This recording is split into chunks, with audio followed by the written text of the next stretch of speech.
Selamat malam.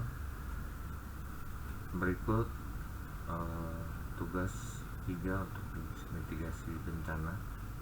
Perkenalkan, nama saya Hendra Cahyadi, NIM 202021130034. Untuk soal nomor 1, jelaskan apa yang dimaksud dengan mitigasi bencana. Mitigasi bencana adalah suatu rangkaian bentuk upaya yang dilakukan guna meminimalisasi terjadinya resiko serta dampak bencana, baik melalui pembangunan infrastruktur ataupun dengan memberikan kesadaran serta kemampuan untuk menghadapi bencana. Soal nomor 2, apa saja jenis-jenis mitigasi bencana dan jelaskan. Mitigasi bencana dibagi menjadi 2 bagian, yaitu struktural dan non-struktural. Mitigasi struktural adalah upaya yang dilakukan untuk mengurangi risiko terjadinya bencana dengan cara melaksanakan pembangunan prasarana fisik melalui spesifikasi tertentu serta memanfaatkan teknologi untuk mencegah agar pencegahan dilakukan secara maksimal. Contohnya menggunakan alat deteksi aktivitas gunung berapi untuk mengetahui bagaimana kondisi vulkanik gunung, pembangunan kanal khusus untuk mencegah terjadinya banjir, melakukan pembangunan dengan struktur bangunan yang tahan gempa, penggunaan sistem peringatan dini agar bisa memperkirakan kapan terjadinya gelombang tsunami. Mitigasi struktural ini lebih mengedepankan pada tindakan untuk mengurangi kerentanan terhadap suatu bencana, dan yang utama adalah membuat bangunan yang tahan gempa.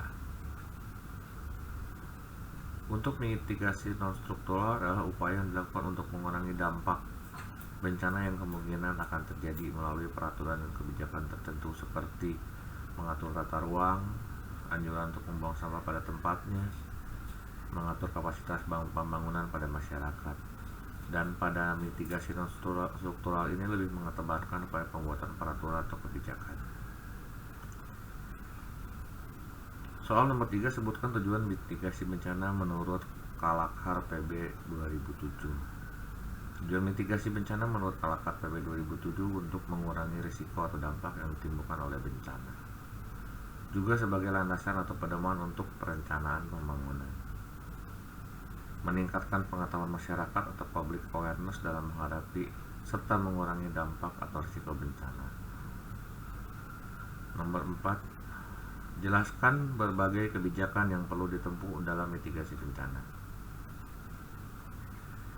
Kebijakan yang perlu ditempuh dalam mitigasi bencana adalah perlu membangun persepsi yang sama bagi semua pihak, baik jajaran aparat pemerintah maupun segenap unsur masyarakat, yang ketentuan langkahnya diatur dalam pedoman umum, petunjuk pelaksanaan dan prosedur tetap yang dikeluarkan instansi yang bersangkutan dengan bidang tugas unit masing-masing. Juga dilaksanakan secara terpadu, terkoordinir yang melibatkan seluruh potensi pemerintah dan masyarakat. Adanya upaya preventif harus diutamakan agar korban jiwa dan kerusakan dapat diminimalkan. Penggalangan kekuatan melalui kerjasama dan semua pihak. Jelaskan berbagai strategi untuk melaksanakan strategi soal nomor 4 tersebut. Berbagai strategi untuk melaksanakan strategi seperti soal di atas adalah salah satunya adalah pemetaan. Namun sampai sekarang pemetaan ini masih belum bisa optimal karena belum sepenuhnya wilayah Indonesia itu dipetakan. Peta yang dihasilkan juga belum tersosialisasi dengan baik. Peta bencana juga belum terintegrasi, dan peta bencana yang dibuat juga memakai dasar petanya yang berbeda. Belum ada satu dasar peta yang secara general atau umum. Strategi kedua adalah pemantauan. Dengan pemantauan ini untuk mengetahui tingkat kerawanan secara dini dapat dilakukan antisipasi jika sewaktu-waktu terjadi bencana, sehingga lebih memudahkan dalam penyelamatan. Poin nomor 3 adalah penyebaran informasi. Penyebaran informasi dengan cara memberikan brosur atau leaflet kepada pemerintah kabupaten, pemerintah kota, dan provinsi di Indonesia yang rawan bencana, yang menginformasikan tentang tata cara mengenali, mencegah, dan penanganan bencana. Juga memberikan informasi ke media cetak dan elektronik tentang kebencanaan. Faktor lainnya adalah sosialisasi dan penyuluhan, bertujuan untuk meningkatkan kewaspadaan dan kesiapan menghadapi bencana. Selain itu juga diperlukan pelatihan dan pendidikan. Pelatihan difokuskan pada tata cara pengungsian dan penyelamatan jika terjadi bencana dan ditekankan pada alur informasi dari petugas lapangan, pejabat teknis, dan masyarakat sampai ke tingkat pengungsian dan penyelamatan korban bencana. Dan yang terakhir adalah peringatan dini.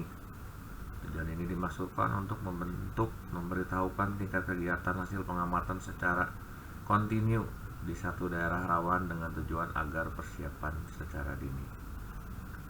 Demikian jawaban dari soal-soal tugas 3 mitigasi bencana. Selamat malam.